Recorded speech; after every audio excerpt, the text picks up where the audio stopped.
Hello viewers, এসবিটেক Bangla সকলকে স্বাগতম। আজকে ভিডিওর মূল বিষয়বস্তু হচ্ছে নতুন করে স্পোর্টসে রেজিস্ট্রেশনের সময় রয়েছে আর 17 দিন বাকি। 17 দিন পরে আর রেজিস্ট্রেশন কার্যক্রম করা যাবে না। তাহলে 17 দিনের ভিতরে রেজিস্ট্রেশন করতে হবে। যারা এখনো রেজিস্ট্রেশন করেন নাই, অলরেডি রেজিস্ট্রেশন করে ফেললো। রেজিস্ট্রেশন কিভাবে করতে হবে সেটুকু আজকে আমরা দেখি। প্রথমে একটি ব্রাউজার ওপেন করে নিতে হবে। গুগল ক্রোম ব্রাউজারটা ওপেন করে নিলাম। এখন সার্চ বারে আমি লিখবো নতুন করি NOT, এখানে চলে আসছে নতুন করে স্পোর্টস, এখানে ক্লিক করলাম। এটা হচ্ছে নতুন করে স্পোর্টস এর ওয়েবসাইট। এই ওয়েবসাইট থেকে আমাদের রেজিস্ট্রেশন করতে হবে।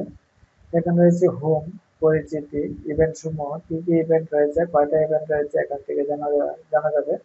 তারপরে জিজ্ঞাসা, যোগাযোগ, নির্দেশিকা, এখান থেকে নির্দেশিকাটা পরে নিতে পারবেন।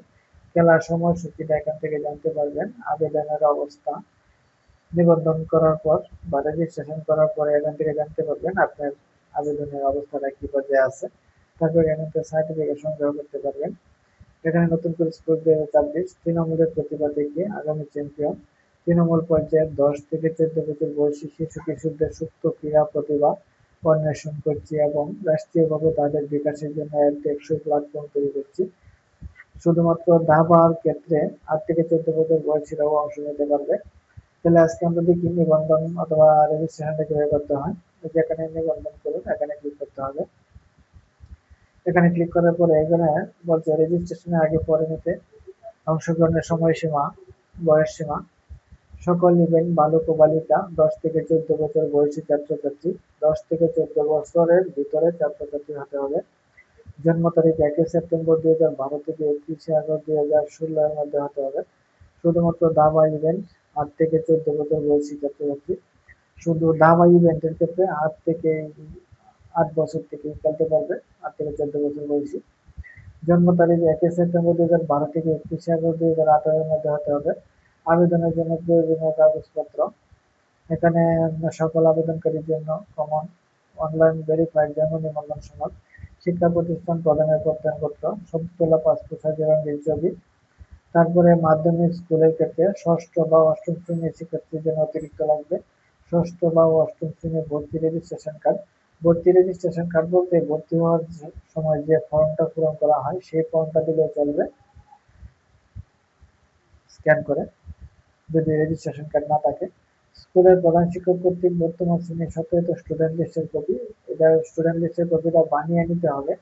যদি না বানাতে সমস্যা হয়, হাতিরার যে শীটটা আছে সেই শীটটা দিলেও চলবে। তারপরে প্রাথমিক স্কুলের পঞ্চম শ্রেণী পর্যন্ত অধ্যয়নরত শিক্ষার্থীদের অতিরিক্ত লাগবে সর্বশেষ বার্ষিক পরীক্ষার ফলাফলের সত্যায়িত কপি। তারপরে প্রধান শিক্ষক কর্তৃক ক্লাস ও বয়স সম্পর্কিত প্রত্যয়নপত্র লাগবে একটি।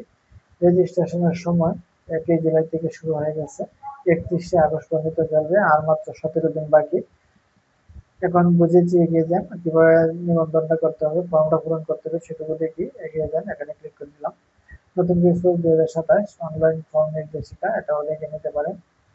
এখানে রয়েছে ব্যক্তিগত তথ্য ও যোগাযোগ, এখানে খেলোয়াড়ের নামটা বাংলায় লিখতে হবে, এখানে ফুল নেম ইংরেজিতে লিখতে হবে। তারপরে জন্ম নিবন্ধন নম্বরটা এখানে বসাতে হবে, জন্ম তারিখটা, বছর সিলেক্ট করতে হবে, মাস সিলেক্ট করতে হবে, দিন সিলেক্ট করতে হবে। এখানে রয়েছে লিঙ্গ, কিশোর হলে কিশোর দিবেন, কিশোরী হলে কিশোরী, পিতার নাম দিবেন, মাতার নাম দিবেন। তারপরে এখানে রয়েছে একটু ছবি আপলোড করতে হবে, আগেই সব কাগজপত্র কি কি লাগবে এবং ছবিটা স্ক্যান করে একটি ফোল্ডারে রাখতে হবে, তারপরে আপলোড করতে হবে। এখানে যে ছবি আপলোড করুন এখানে ক্লিক করলেই কিন্তু আমার ছবিটা কোন ফোল্ডারে আছে সেটা দেখিয়ে দিতে হবে। দেখিয়ে দিয়ে ওপেনে ক্লিক করলেই কিন্তু আপলোড হয়ে যাবে। তারপরে রয়েছে অভিভাবকের নাম, এখানে অভিভাবকের নামটা লিখতে হবে, অভিভাবকের NID-টা এখানে দিতে হবে, তারপরে মোবাইল নম্বর দিতে হবে। এখানে রয়েছে সাধারণ খেলার বয়স, 10 থেকে 14 বছর বয়স, 1 সেপ্টেম্বর 2012 থেকে 31 আগস্ট 2016 এর মধ্যে হতে হবে। শুধু দাবা খেলার ক্ষেত্রে 8 বছর বয়স থেকে অংশ নেওয়া যাবে। জন্ম 1 সেপ্টেম্বর 2012 থেকে 31 আগস্ট 2018। তারপরে রয়েছে শিক্ষা প্রতিষ্ঠানের প্রয়োজনীয় কাগজপত্র, শিক্ষা প্রতিষ্ঠানের নামটা এখানে বসাতে হবে, শ্রেণী সিলেক্ট করে দিতে হবে, তৃতীয়, চতুর্থ, পঞ্চম, নবম পর্যন্ত। তারপরে রয়েছে রোল নম্বর, এখানে তৃতীয় শ্রেণী থেকে নবম শ্রেণী পর্যন্ত যারা স্টুডেন্ট ছাত্রছাত্রী রয়েছে তারাই অংশগ্রহণ করতে পারবে। এখানে রোল নম্বরটা দিতে হবে, এখানে জন্ম নিবন্ধন সনদটা দিতে হবে স্ক্যান করে, তারপরে অভিভাবকের এনআইডি দিতে হবে এখানে স্ক্যান করে, তারপরে শিক্ষা প্রতিষ্ঠানের প্রত্যয়নপত্র এটা প্রতিষ্ঠান থেকে সংগ্রহ করতে হবে। ষষ্ঠ বা অষ্টম শ্রেণীর ভর্তি রেজিস্ট্রেশন কার্ড, প্রাথমিক বিদ্যালয়ের ক্ষেত্রে অধ্যয়নরত শিক্ষার্থীদের ক্ষেত্রে পূর্ববর্তী বছরের বার্ষিক পরীক্ষার ফলাফলের কপি আপলোড করতে হবে এখানে। তারপরে বর্তমান শ্রেণীর সত্যায়িত স্টুডেন্ট লিস্টের কপি, এটা স্টুডেন্ট লিস্টের কপিটা স্টুডেন্ট লিস্টটা বানিয়ে নিতে হবে অথবা হাজিরা খাতাটা স্ক্যান করে দিলে চলবে। এই কাগজগুলো আগে থেকে স্ক্যান করে একটি ফোল্ডারে রাখতে হবে, তারপরে এক এক করে আপলোড দিতে হবে। এখানে সোর্স ফাইলে ক্লিক করলে কিন্তু কোথায় আছে আমার ফাইলটা দেখিয়ে দিতে হবে, দেখিয়ে তারপর ওখানে ক্লিক করলে কিন্তু আপলোড হয়ে যাবে।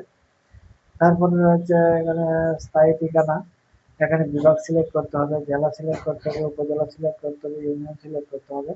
এখানে শৃঙ্খলার স্থান, বিভাগ, জেলা, উপজেলা, ইউনিয়ন সিলেক্ট করে দিবেন।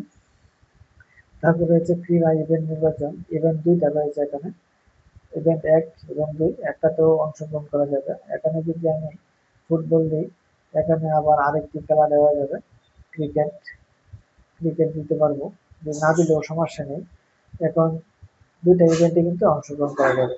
এখানে কিছু কিছু খেলা আছে যেগুলোর ভিতরে উপবিভাগ রয়েছে, যেমন অ্যাথলেটিক্স, এখানে তিনটা খেলা আছে, এখানে কিন্তু তিনটার মাঝে যে কোনো দুইটায় অংশগ্রহণ করা যাবে, যে কোনো ইভেন্ট একের উপবিভাগ সর্বোচ্চ দুটি, এখানে দুটি খেলায় অংশগ্রহণ করা যাবে। সেম এখানেও কিন্তু আমি যদি সাঁতার দিই, সাঁতারও কিন্তু দুইটায় অংশগ্রহণ করা যাবে। উপবিভাগ একটাতে অংশগ্রহণ করা যাবে, আপনার সুবিধা মতো আপনি অংশগ্রহণ করতে পারবেন।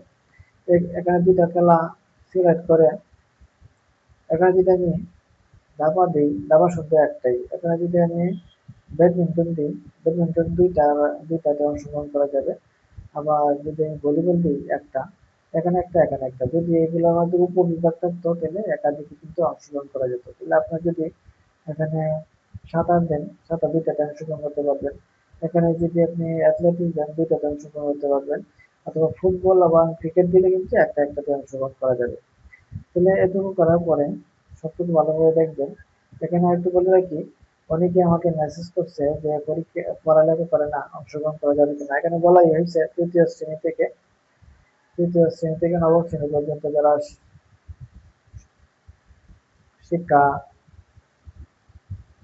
পড়াশোনা করে তাদেরই অংশগ্রহণ করা যাবে, বাহিরে অংশগ্রহণ করা যাবে না। এবং প্রতিষ্ঠান ভিত্তিক অংশগ্রহণ করতে হবে, প্রতিষ্ঠানের মাধ্যমে প্রতিষ্ঠান থেকে কিছু কিছু কিছু কাগজপত্র নিয়ে আবেদন করতে হবে, প্রতিষ্ঠান ছাড়া কিন্তু আবেদন করা যাবে না। তারপরে আবেদন জমা দিন এবং সংরক্ষণ করুন ক্লিক করবেন। এটা ক্লিক করার পর আর কোনো কাজ নেই, তারপরে আবেদনের অবস্থাটা এখান থেকে জানতে পারবেন। এখানে ক্লিক করলেই কিন্তু এখান থেকে আবেদনের অবস্থা চেক করুন। এখানে রেজিস্ট্রেশন, জন্ম নিবন্ধন এবং মোবাইল নাম্বার এগুলো দিয়ে সার্চ করলে আপনি কিন্তু আবেদনের অবস্থাটা জানতে পারবেন। তাহলে ভিউয়ার্স আজকে ভিডিওটা এই পর্যন্ত ছিল, যে নতুন করে করছেন আর কতদিন রয়েছে রেজিস্ট্রেশন করার সময়সীমা এবং কিভাবে রেজিস্ট্রেশন করতে হবে, কিভাবে আবেদনের অবস্থাটা জানতে হবে সেটুকু শেয়ার করার ছিল। আমার চ্যানেল যদি নতুন হয়ে থাকে চ্যানেলটা সাবস্ক্রাইব করে রাখবেন যাতে পরবর্তী ভিডিও আপলোডের সাথে নোটিফিকেশন পেয়ে যান। ওকে, থ্যাংক ইউ, ধন্যবাদ।